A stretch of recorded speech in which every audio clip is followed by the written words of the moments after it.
Brasil, ela vai sair de casa, mais um vídeo de Big Little Lies. Essa semana a gente vai comentar o terceiro episódio da segunda temporada. E eu tô num cenário diferente, obviamente, porque eu tive que viajar esse fim de semana, mas eu não queria deixar de fazer o vídeo pra vocês. Vou logo começar com a Renata, que é o melhor desse episódio. Gente, como eu amo essa personagem. E aqui a gente começa a perceber que a Renata não tá bem também.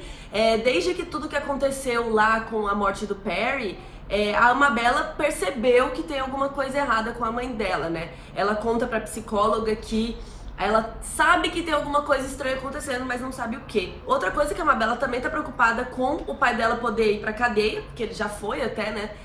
Preso, e agora ele vai provavelmente ser julgado e tudo. Então existe um risco mesmo dele ir preso, além das mudanças climáticas que realmente são de assustar qualquer pessoa, ainda mais uma criança ali de seus mais ou menos 6 anos. Eu amo essa psicóloga que eles arrumaram pra Amabella, que tá toda vestida, brincando com aquela voz e tal, e de repente ela tira o dente e fala, olha, ela tá com esse problema, isso, ela não tá sofrendo bullying. Pelo menos por enquanto, eles não vão seguir o que o médico do hospital aconselhou, né? Seria muito legal se a família inteira fizesse terapia.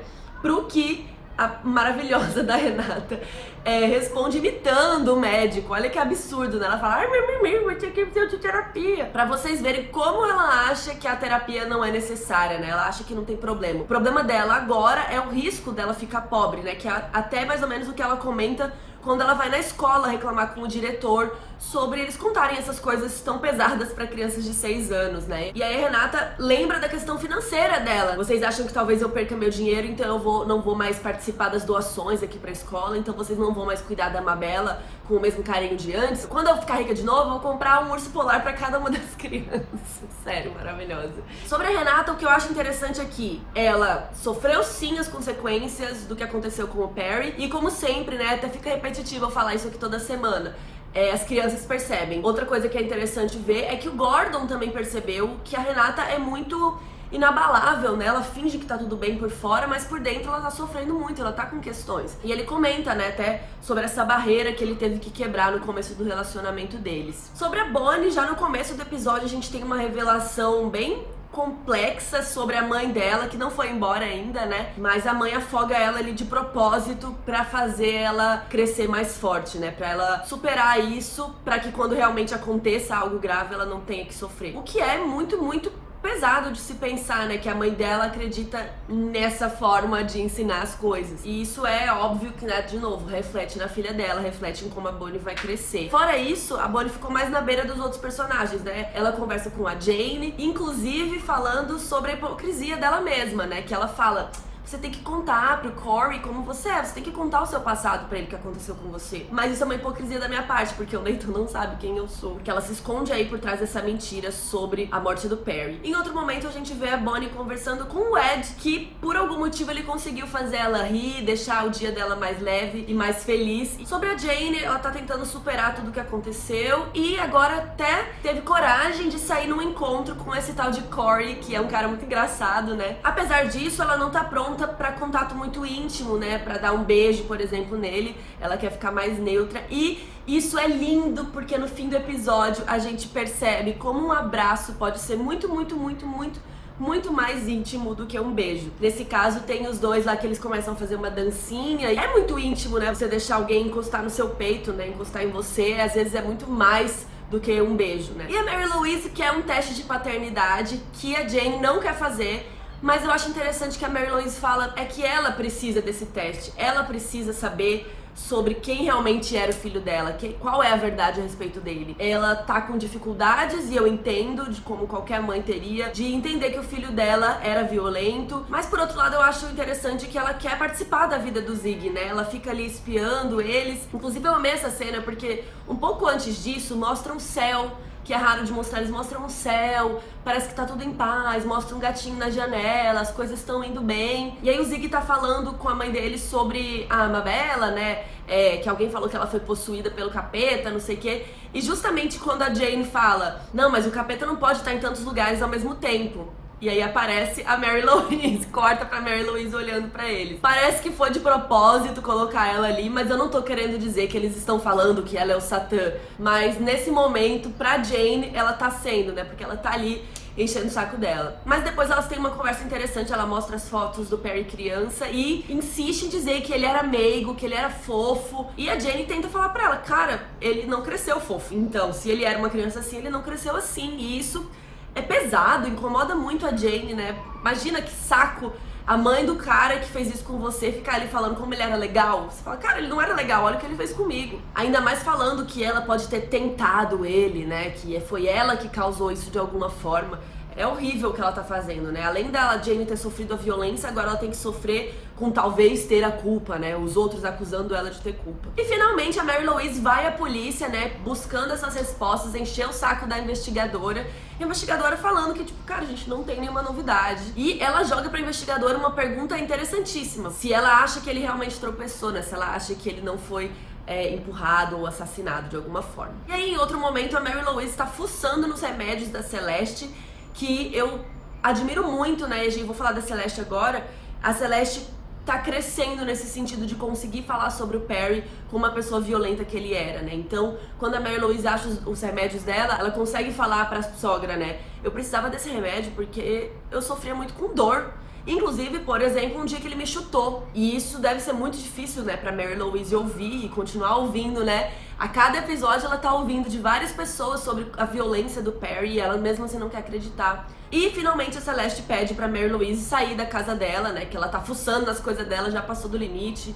Vai pra sua casinha aí e vai cuidar da sua vida. E a história da Celeste em Big Little Lies é o que carrega a série, né? E agora a terapeuta tá tentando mostrar pra ela que ela podia ter morrido, que o que ela sofreu era muito grave sim, e que ele era muito violento sim. Então, apesar da Celeste estar falando, por exemplo, pra sogra dela, como o filho dela era, do lado dela, ela também quer ver o amor dele, ela também consegue ainda ver as coisas boas nele. E Big Little Lies acerta muito em mostrar como esse tipo de violência é complexo e confuso, né? Na primeira temporada, enquanto ele estava vivo, e agora, mesmo depois de morto, como superar isso ainda é muito difícil. Uma coisa que eu reparei nesse episódio é que a Celeste tá sentada no meio da cadeira, né, ali da terapia, como eu falei. Vamos tentar reparar se ela muda de lugar ali na terapia. Mas o interessante é que dessa vez ela foi à terapia à noite. E eu acho que isso é de propósito. Por exemplo, a minha terapia, minha psicóloga, eu sempre vou no mesmo horário, toda semana, no mesmo dia, no mesmo horário. Por que que a Celeste não tem essa constância? Por que que a terapia dela muda de horário, né? Mas mesmo na temporada passada, a luz mudava de dia. Então tinha dia que parecia que tava de manhã, tinha dia que parecia que tava tarde, a luz tava diferente. Então por que que falta essa constância? Eu não sei explicar o motivo, mas eu acho que a série quer passar isso de propósito pra gente, que não há uma constância nos horários que a Celeste vai na terapia. Outra coisa interessantíssima nesse episódio é que quando as crianças estão assistindo com a Mary Louise vídeos do Perry enquanto ele estava vivo, né, com as crianças contando história e brincando de monstro. E aí um dos meninos fala, ele era o melhor monstro. E tá aí exatamente o que a Celeste sente, né? Essa coisa de que ele era um monstro, mas ele era o monstro dela. Ele era o monstro que fazia parte da vida dela. E como eu disse no episódio passado, que era a família dela. Então realmente é muito confuso pra ela. Inclusive, no fim do episódio, ela se toca pensando nele, vendo um vídeo dele. Então é super pesado a gente pensar como deve ser lidar com esse tipo de abuso. E é o que a terapeuta mesma falou, né? Você sente falta da guerra, você sente falta de ter essa movimentação no seu dia, até talvez sente falta dos ferimentos, né? Ela pergunta se ela tá causando esses ferimentos a ela mesma. E agora vamos falar da Madeleine, que tava na terapia de casal também, só que é muito engraçado como eles escolhem mostrar isso, porque eles mostram a Madeleine sozinha conversando com a terapeuta, e de repente, quando o Ed é citado, puf, abre a câmera e ele fala obrigado, né? Porque a terapeuta meio que tava defendendo ele. E ele tava ali esse tempo todo, só que até então ele tava calado, e por isso que ele não aparece, né? Ele não tem voz. Inclusive, eu achei super interessante a escolha deles colocarem a Madeleine tá na luz, ela tá mais pra frente e ela tá iluminada. E ele tá meio que pra trás e no escuro, assim, a luz ali não pega muito nele. E eu acho que isso tem a ver com o fato dele se omitir, dele tá indiferente, como a própria psicóloga fala pra ele, né? Você tá atraindo ela com a sua indiferença. E a indiferença dele mostra ali quando ele não quer falar, quando ele não quer participar. Outra coisa que eu amei é que a terapeuta fala que ele é um cara sossegado, ele é gente boa, ele falou isso pra ela, e ele é um cara que não causa ondas. E isso tem tudo a ver com essa coisa da série ficar mostrando as ondas, mostrando a agitação. E ele é um cara que vai deixar o mar calmo. Outra coisa super interessante é ela falar sobre o casamento dos pais dela, que na terapia ela fala, não, eles são casados há 40 anos, o casamento era ótimo, mas pra amiga dela ela consegue revelar que ela viu o pai traindo a mãe. Então isso de alguma forma afetou o que ela pensa sobre o casamento, que talvez sempre vai ser destruído, sempre vai ter uma traição. Inclusive, a terapeuta e a Madeleine voltam isso com o fim do primeiro casamento dela, com o Nathan, né? Parece que ela tá vivendo um ciclo. E eu acho que onde a terapia vai chegar, talvez, seja que a própria Madeleine tá causando isso porque ela acha que tem que ter um fim.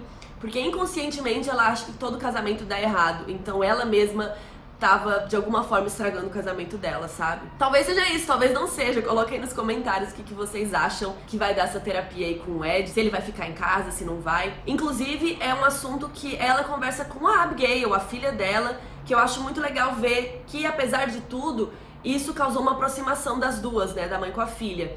Mas também gosto de pensar que a Madeleine tava de costas enquanto falava com a filha porque ela tem vergonha. Ela fica olhando pra janela porque ela não consegue encarar a filha dela, que sabe todos os problemas e os erros que ela cometeu, e elas conversam de novo sobre a questão do diploma, né? Quanto isso era importante na vida da Madeleine, quanto ela acha que não ter um diploma pode estragar a sua vida. Eu acho que ela até fala nesse episódio, né, que ela se sente uma fraude. Ela finge que é uma coisa que é muito boa, muito legal, mas na verdade ela não se sente assim. E aí no fim do episódio, quando tem aquele momento na escola, a Madeleine faz um discurso lindo, que eu chorei bastante, sobre as mentiras, né? Finalmente ela decide que as mentiras acabaram. Eles não podem mentir pros filhos deles, eles não podem ficar fingindo que tá tudo bem quando o mundo tá com problemas climáticos. A gente tem que falar a real. E é engraçado porque o que as outras mães e até ela queria, talvez era abafar isso pros filhos, né? Então provavelmente o que a Renata e as outras mães queriam era discutir se tem necessidade de contar tudo pros filhos deles tão jovens, né, com essa idade. E a Madeleine chega lá e ela faz o oposto. Ela fala que ela não quer mais mentiras. E é muito lindo quando ela olha e só tem o Ed ali na plateia, né? É uma metáfora que ela tá falando com ele, porque ela traiu ele e omitiu, né? Mentiu sobre isso.